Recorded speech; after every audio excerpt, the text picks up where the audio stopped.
o nome do Filho e do Espírito Santo. Muito obrigado.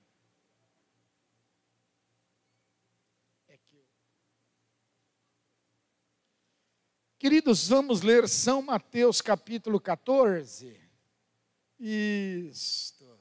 Aí em casa, pegue a sua Bíblia. Quantos de vocês aqui na catedral trouxeram a Bíblia Sagrada? Quem trouxe? Essa Bíblia aqui, ó, essa Bíblia amada. Irmãos, eu amo a palavra de Deus. Eu amo. Quem trouxe? Levanta ela, quero ver a sua Bíblia. Puxa, está diminuindo o número de Bíblias na igreja. Está não, filha? Puxa, quem tem o celular e tem um aplicativo aí no seu celular, da Bíblia Sagrada, vamos lá no Evangelho de São Mateus, capítulo 14, a partir do verso 22.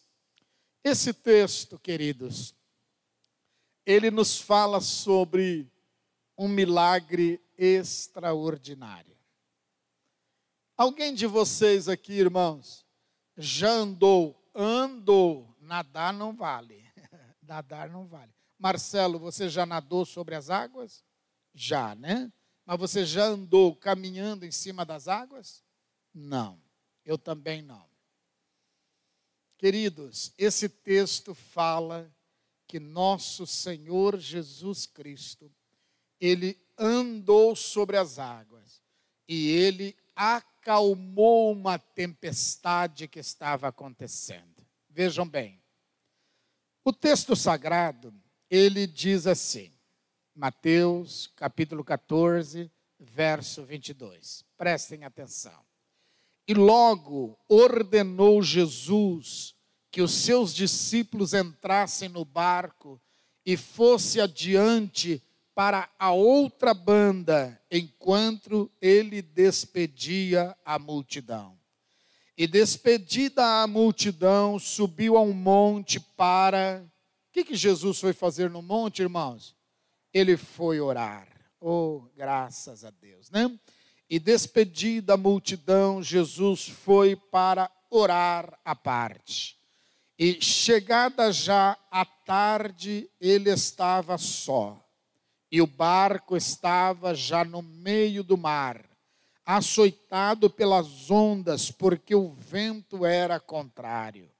Mas à quarta vigília da noite, dirigiu-se Jesus para os discípulos caminhando. Olha, irmãos, se você crê na Bíblia Sagrada, escute e creia.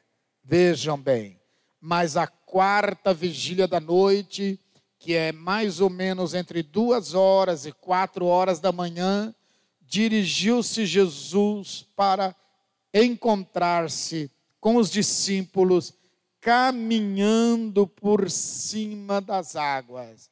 E os discípulos, vendo-o caminhar sobre o mar, assustaram-se, dizendo: é um fantasma, é um fantasma. Vejam bem, irmãos. E gritaram com medo. Jesus, porém, lhes falou logo, dizendo: tenham bom ânimo, sou eu, não tenham medo. Amém. Diga comigo, tenha bom ânimo. Agora eu gostaria de ouvir você dizer tenha bom ânimo para você mesmo. Você menciona o seu nome e você diz: Aparecido, tenha bom ânimo. Diga comigo assim, o seu nome, vai lá. Quando chegar no 3, 1, 2, 3. Diga o seu nome. Aparecido, tenha bom ânimo. Aleluia. Meus irmãos, vocês já fizeram isso olhando para o espelho? Geralmente, quando a gente olha no espelho, irmãos, a gente olha assim, ó. Espelho, espelho meu. Diga se no mundo existe alguém mais bonito do que eu. E aí o espelho quebra. Porque com uma motivação desta, né, irmãos?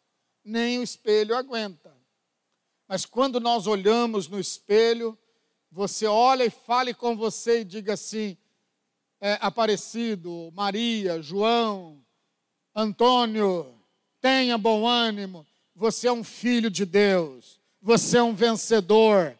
Fale para você essas palavras, fale para a sua alma: ó minha alma, espera no Senhor, tenha bom ânimo, o Senhor é o meu pastor e nada me faltará. Amém, irmãos? Quando estiver difícil, quando estiver atribulado, olhe no espelho e diga: tenha bom ânimo, Aparecido, o Senhor é meu pastor, o Senhor é o meu provedor. Amém, igreja? O texto sagrado que nós lemos fala-nos que Jesus estava discursando para a multidão. E durante o dia todo ele trabalhou. Durante o dia todo ele atendeu as pessoas. Quando chegou a tarde, Jesus e os discípulos estavam exaustos. Exaustos. Queridos, a Bíblia diz que Jesus chamou os discípulos e disse para eles: vocês estão muito cansados. Peguem o barco, vão na frente, atravesse o canal do mar de Tiberíades e lá do outro lado, parem para descansar, tenham um tempo de refrigério. Viu, querido? Meu irmão, tenha um tempo de refrigério. Você merece isso. Você que trabalha e para descansar volta a trabalhar, tenha cuidado da sua saúde. Você é uma pessoa com limites, apesar da sua saúde boa, apesar da sua disposição para trabalhar, mas você é um ser humano. Tenha cuidado. Vejam que o próprio Jesus, ele se preocupava com seus discípulos. Ele disse: vocês vão à frente, pesquem um peixinho, façam um foguinho, e daqui a pouco eu chego lá para a gente jantar juntos. E aí, meus amados irmãos, Jesus olha para a multidão, e a multidão não queria ir embora. A multidão não queria sair de perto de Jesus. E Jesus passou ali mais algum tempo. Vejam como Jesus dá importância para as pessoas. Eu estava conversando com uma pessoa hoje, e aí estávamos falando de gestão de empresas, e ela falou para mim: engraçado, né, seu Aparecido, nós somos apenas um número. E aí eu dei o meu número de cadastro, de prontuário para ela, ela começou a dar risada, falou: o senhor também é um número? Vocês já perceberam isso, irmãos? Que as pessoas, elas estão se tornando cada vez mais robôs, cada vez menos humanizadas. Nós estamos trabalhando excessivamente. E Jesus, queridos irmãos, mesmo depois dele atender no coletivo toda a multidão, ele começou agora a atender um a um. E daqui a pouco, ele sai para ir para onde estavam os discípulos, mas antes de encontrar-se com os discípulos, ele foi para oração. Diga comigo, queridos, oração. Meus irmãos, se nós deixarmos apagar a lâmpada da oração, nós vamos morrer, nós não vamos suportar as lutas. Se você parar de orar, se você parar de ler a Bíblia Sagrada, se você parar de ter comunhão com a igreja do Senhor, igreja, meu querido, precisa ser comunhão, olho no olho, relacionamento. Igreja é corpo, e nós não podemos separar o corpo humano, cortando um pedaço aqui, outro lá. Esse pedaço está ali, esse aqui acolá e esse acolá. Isto não é corpo, é apenas uma parte que não vai ter vida se não estiver ligado aos demais membros. O corpo precisa estar ligado. E meus irmãos, Jesus estava orando. E quando Jesus estava orando, o Pai deu a ele a revelação de que ele precisava ir encontrar-se com seus discípulos, porque os discípulos estavam em perigo. E aí, queridos, enquanto isto, o pequeno tempo de oração de Jesus foi do entardecer até 2 horas a 4 horas da manhã. É um tempo modesto, né, irmãos? Eu acho que Jesus, orando esse tempo, ele estaria quase empatando conosco. Olha, se ele orasse um pouquinho mais, ele ia empatar comigo. Que vergonha para mim. A Escritura Sagrada diz que quando Jesus foi encontrar-se com os discípulos, Jesus encontrou um quadro caótico, irmãos. Por quê? Havia se formado uma grande tempestade no mar. E os discípulos, vejam bem, queridos, pegue esta revelação para o seu espírito. Os discípulos haviam jogado ao mar os seus pertences para aliviar a carga do barco, a fim de que o barco não afundasse. Mas, mesmo assim, o barco estava indo ao fundo do mar. Estava indo a pique. Meus irmãos, os discípulos eram pescadores, na sua maioria. E eles entenderam que para preservar a vida, eles precisavam abrir mão de alguma coisa que dava sobrepeso ao barco e impedia que o barco navegasse tranquilo. Queridos, quantas vezes nós queremos carregar uma carga maior do que aquela que nós realmente conseguimos? Quantas vezes você quer carregar os seus problemas, as suas dificuldades e também os problemas da sua família, os problemas dos seus filhos, o problema do genro, da nora, o problema dos seus parentes próximos, no momento que você já está passando dificuldade. E aí vocês diriam assim, mas pastor, o senhor está querendo sugerir que eu não devo me importar com a minha família? Não, não é isso que eu estou querendo dizer. Eu estou querendo dizer que você tem que ter bem claro o seu orçamento. E você precisa planejar para que você possa viver de acordo com aquilo que você ganha. E que você, na hora de dificuldade, precisa enxugar despesas.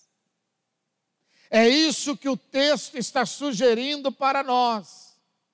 E mesmo os discípulos pegando algumas coisas, tirando-as do barco e jogando na água para diminuir o peso do barco, os discípulos perceberam que o barco ainda estava afundando. O que eu aprendo aqui, irmãos? Que às vezes nós fazemos a tarefa de casa e o barco começa a navegar novamente. Mas às vezes nós fazemos as tarefas de casa e mesmo assim os problemas não aliviam. As dificuldades não aliviam. Às vezes você tem até alguma perda de alguma coisa que você lançou fora, que você deixou para trás, mas as dificuldades não aliviam. E aí você começa a pensar um monte de coisas. Deus não me ama, porque a primeira pergunta que a gente faz, por que estou passando por essa dificuldade? Não é assim? Onde que eu errei? Por que isso? Queridos, esta não é a hora da gente questionar a Deus. Esta é a hora de nós nos aproximarmos de Deus e gritar para Ele: socorro, meu Pai, socorro. Nós precisamos acreditar na Bíblia que nos diz que o Senhor nosso Deus, Ele está ao nosso redor. Que o Senhor nosso Deus, quando nós clamamos, Ele é Deus de respostas. Quem aqui nesta noite acredita que o nosso Deus é um Deus de resposta? Ele nos responde. Diga bem, Jesus. Levante a sua mão para Deus e diz assim: graças a Deus, porque o meu Deus é um Deus de respostas. Ele é um Deus que nos responde. Vocês querem ver se Deus responde ou não? Querem ver? A Bíblia Sagrada diz que mais ou menos nesse horário de 2 às 4 horas da manhã, os discípulos estavam desesperados. Irmãos, eu já passei por um momento de desespero na minha vida. Eu não sei você, mas eu já passei. Eu me lembro de um dia, era mais ou menos entre 4 e 5 horas da tarde, irmãos. Na igreja onde eu era pastor, tinha mais ou menos assim, tinha um batistério como este, lá em Guarapuava. E tinha uma parede igual aquela ali, ó, que dá mais ou menos 1 metro de largura, o corredor. E queridos, um dia eu estava orando com tanto desespero na minha alma, que eu literalmente subia aquelas paredes. Ô louco, o pastor virou um gato? Não, irmãos. É que eu comecei a me encostar na parede e comecei a colocar os meus pés na outra parede, era um corredor pequeno, e inconscientemente, irmãos, eu estava subindo as paredes. Eu entendo o que é esse negócio de subir as paredes. Tal era o desespero da minha alma. Eu estava buscando uma resposta em Deus. Queridos, acreditem ou não acreditem vocês. Eu ainda não havia terminado totalmente o meu período de oração. O nosso pastor, que trabalhava conosco, Agnello Brandt, subiu, entrou atrás do batistério da igreja. Ele sabia que eu estava orando ali, ele me ouviu berrando. E ele bateu no meu ombro e disse assim: pastor Aparecido, há uma ligação urgente para o senhor. Desculpa atrapalhá-lo. Não é bom você atrapalhar, não é correto você atrapalhar uma pessoa quando ela está orando. Não impeça a pessoa, tá? Não interrompa a pessoa. Mas ele educadamente me disse: há uma ligação para o senhor. E eu então interrompi ali a oração e desci. A igreja lá era no 2º piso. Era um prédio de 4 pavimentos. E aí eu desci, fui ao gabinete e atendi o telefone. E era a resposta da oração que eu estava fazendo desesperadamente. Eu quero dizer aos senhores que Deus mudou totalmente o curso da história. E Deus me honrou, e Deus me abençoou, irmãos. E as pessoas viram que a mão de Deus estava sobre a minha vida. Quantos de vocês trouxeram a mão direita? E levanta ela para mim. Traga ela aqui sobre a sua cabeça. Diga comigo: a mão de Deus. Diga comigo: a mão de Deus está sobre a minha vida. Diga comigo assim: a mão de Deus, ela me traz segurança, ela me traz proteção. Diga comigo: a mão de Deus, ela me dá direção. Diga comigo: a mão de Deus, ela me mostra o caminho da verdade, o caminho dos céus. Diga: a mão de Deus, ela me traz provisão. Quem crê assim, diga aleluia. Você que está aí me assistindo na sua casa, escreva aí no seu celular aleluia, a mão de Deus me traz provisão. Aleluia. Os discípulos estavam em desespero. Quando eles olharam ao longo 2 ou 4 horas da manhã, eles viram a figura de um homem. E eles pensaram, ora, neste horário da madrugada, depois de lidar até agora, jogamos a nossa comida fora, as nossas roupas, todo o peso do barco nós jogamos fora. E agora estamos vendo uma pessoa que vem ao nosso encontro, isso só pode ser um fantasma. Eles se assustaram, eles ficaram com medo. Queridos, nós precisamos ter muito cuidado, porque nós clamamos a Deus, e Deus vem ao nosso encontro, e nós não temos discernimento de que aquela é uma resposta de Deus. E nós começamos a reclamar e a murmurar, e nós perdemos a oportunidade de receber a ajuda de Deus. Queridos, eu não fico numa roda onde tem pessoas murmurando, reclamando, esbravejando. Sabe por quê, queridos? Ali eu não aprendo nada. Mas eu fico num grupo de pessoas que está trocando ideias, falando de possibilidades, buscando soluções e principalmente buscando saber qual é a vontade de Deus naquele tempo de dificuldades que ele está passando. Este é o grupo de pessoas com os quais eu quero caminhar. Não é com aqueles que desistem, não é com aqueles que esbravejam, não é com aqueles que murmuram, mas é com aqueles que querem vencer. E eu quero perguntar nesta noite para esta igreja: quantos de vocês querem ardentemente vencer na vida? Diga aleluia! Diga: o Senhor é a minha vitória! Aleluia! Enquanto eles não ouviram a voz do mestre, eles diziam: é um fantasma. Por isso você precisa ouvir a voz de Deus, porque às vezes aquilo que está ao seu redor, os movimentos que estão ao seu redor, não traz clareza para você da presença de Deus. Mas a Bíblia diz que quando as ovelhas do Senhor ouvem a voz de Deus, elas compreendem a voz de Deus, porque a ovelha conhece a voz do seu pastor. É assim, irmãos.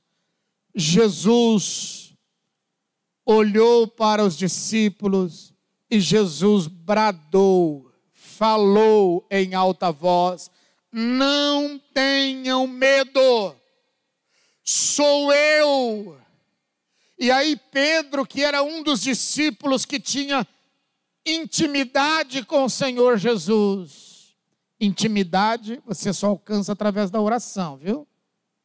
Tá? Intimidade com Jesus você não alcança vendo a novela das 8, vendo jornais mentirosos. A maior parte dos jornais brasileiros são mentirosos, irmãos. Se você quer escutar notícia fidedigna do Brasil, assista jornais internacionais. É uma vergonha dizer isso, irmãos. Se você quer assistir notícias fidedignas do Brasil, entre numa rede internacional.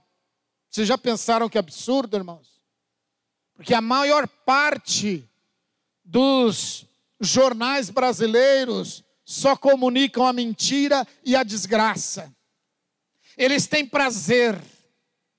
Havia um jornal lá na cidade onde eu morava.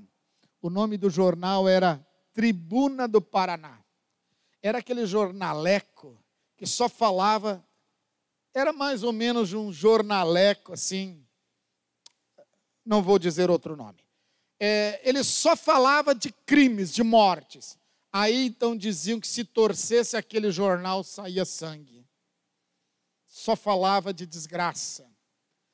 Mas o Filho de Deus, a Filha de Deus, para ter intimidade com Deus, como Pedro tinha, precisa orar, ler a palavra e ser um adorador. Intimidade com Deus, você não alcança nas rodas onde se discute o futebol, o resultado do futebol. Ali não tem intimidade com Deus. Ali é apenas um entretenimento. Você discute, às vezes você ganha a razão e às vezes você perde a razão e você vai para sua casa vazio. É apenas um entretenimento. Mas se você quer alimentar a sua alma, gaste tempo aos pés do Senhor Jesus. E Pedro, queridos irmãos, ele ouviu a voz, e quando ele ouviu a voz, ele falou: é o Mestre. E aí ele ouve novamente Jesus dizer: não tenham medo, sou eu. E Pedro diz: então, Senhor, manda que eu vá ter contigo. Se Jesus mandar, queridos, ouçam. Se Jesus mandar, você pode sair do barco e caminhar sobre as águas. Mas tenha muito cuidado com profetas que se levantam por aí para falar besteira. A maior profecia que o homem já conheceu em todos os tempos está aqui, ó. Esta é a maior profecia, a palavra do Deus vivo.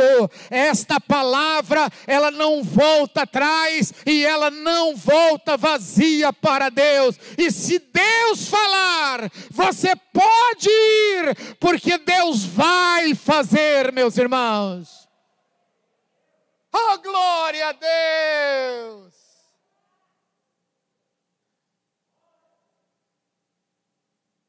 Pedro desceu e começou a caminhar na direção de Jesus.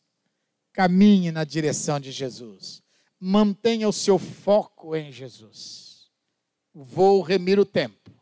Vou concluir dizendo a vocês que Jesus entrou no barco onde os discípulos estavam naufragando. E quando Jesus entrou, Jesus abençoou o mar e falou: acalma-te, mar. E Jesus repreendeu a tempestade e disse: pare, tempestade. O vento parou e o mar se acalmou. Olhem para mim, fica em pé na presença de Deus. Ei, você que está em casa, olha para mim, vem cá, venha mais perto de mim. Por favor. Se a tempestade está muito forte, essa tempestade só será dominada quando Jesus entrar no barco. Chame Jesus para entrar na sua vida. Queridos, vocês que estão aqui no auditório me ouvindo, se Jesus estiver no barco, não tem tempestade que vai destruir a sua vida. Eu vou falar de novo, você precisa gravar isto. Você precisa ter isto bem claro na sua memória, no seu espírito. Se Jesus estiver no barco, não tem tempestade que vai te destruir. Porque mais poderoso é aquele que está conosco do que aqueles que estão contra nós. Chame Jesus para entrar no barco. Convide Jesus para Ele ser o Senhor da sua vida. Segure na mão de Jesus, segure na mão de Jesus. Entregue a sua vida, mas não é pela metade não, viu? Tem alguns de nós que metade do coração dele é de Jesus e metade é do Corinthians. Não vai dar certo. Seu coração tem que ser inteiramente de Jesus. Metade do coração dele é de Jesus e metade é do Flamengo. Não vai dar certo, rapaz. O seu coração tem que ser inteiramente de Jesus. O esporte é um passatempo, é saudável, mas ele não pode tomar o lugar de Jesus na sua vida. O álcool não pode tomar o lugar de Jesus na sua vida. A idolatria não pode tomar o lugar de Jesus na sua vida. Jesus precisa ser o primeiro na sua vida. Jesus precisa ser o único na sua vida. E você precisa desfrutar de comunhão e de intimidade com Ele. Porque quando o vento vier e a tempestade querer te destruir, o Senhor da vida, Ele estará no barco e Ele vai acalmar o mar. Curve a sua cabeça, feche os seus olhos, entregue-se inteiramente a Deus. Isto, entregue-se inteiramente a Ele. Diga para Ele assim: Jesus, eu quero o Senhor na minha vida. Eu quero o Senhor na minha alma. Diga comigo assim: Jesus, dirige e domine a minha vida. Guia a minha vida. Ilumina a minha vida. Diga: Senhor Jesus, entra e faça morada dentro de mim. Eu entrego a minha vida a Ti.